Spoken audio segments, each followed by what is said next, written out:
So let's talk about the winner's mindset. What is it that really separates the people who succeed from everyone else? Not just in sports, not just in business, but in life. It all starts with one really powerful idea.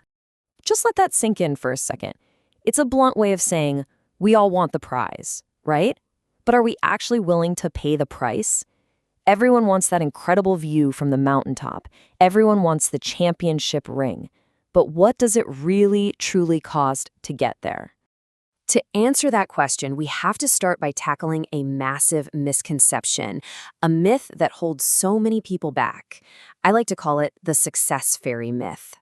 You know this idea, right? That success is something that just kind of happens to a few lucky people. Like they were just chosen, or some success fairy came down and tapped them on the head with a magic wand, and boom, everything just falls into place. But that is a really dangerous fairy tale to believe in.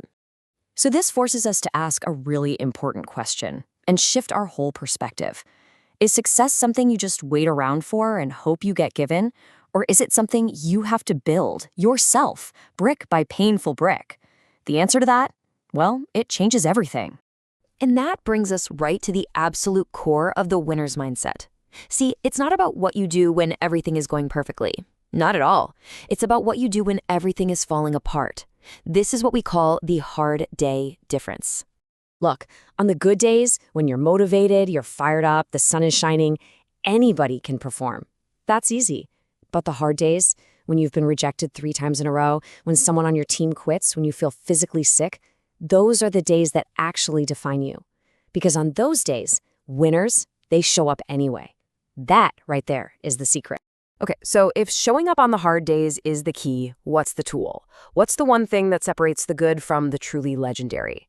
It all comes down to one simple, powerful word: discipline.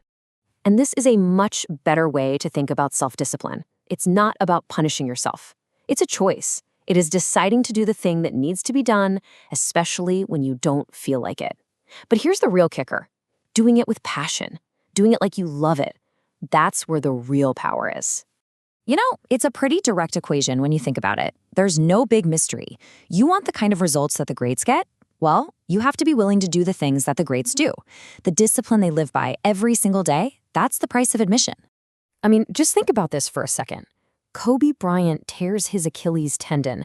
For most athletes, that's a career-ending injury right then and there. The game is on the line, and he walks back out on that court in what must have been excruciating pain and sinks 2 free throws. That's not just talent. That is discipline that has been forged in fire.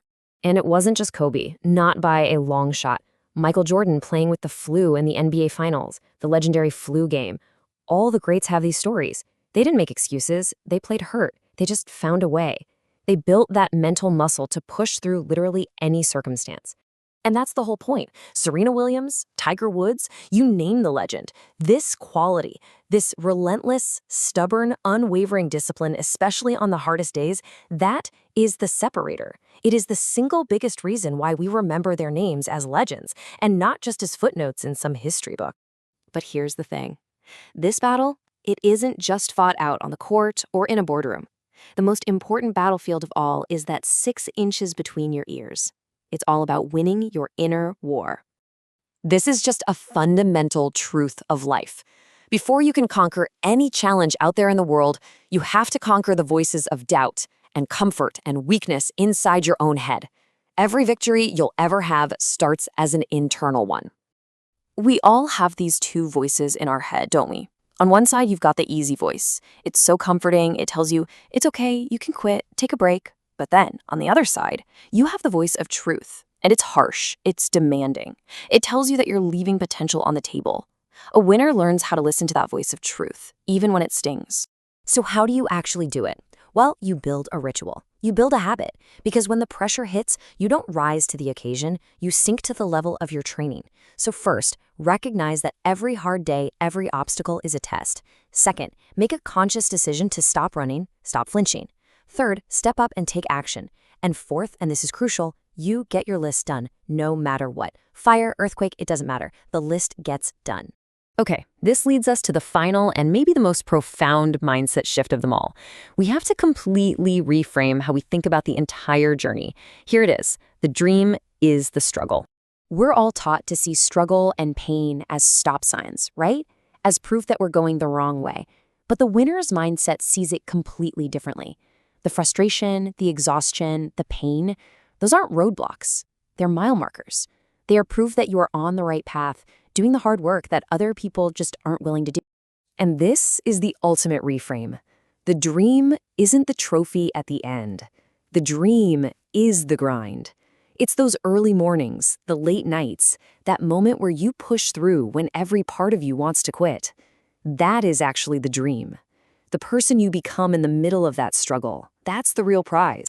So when you boil it all down, it comes to a choice, a decision that only you can make. What's your final answer going to be? Look at this last comparison. Both paths in life have a price tag.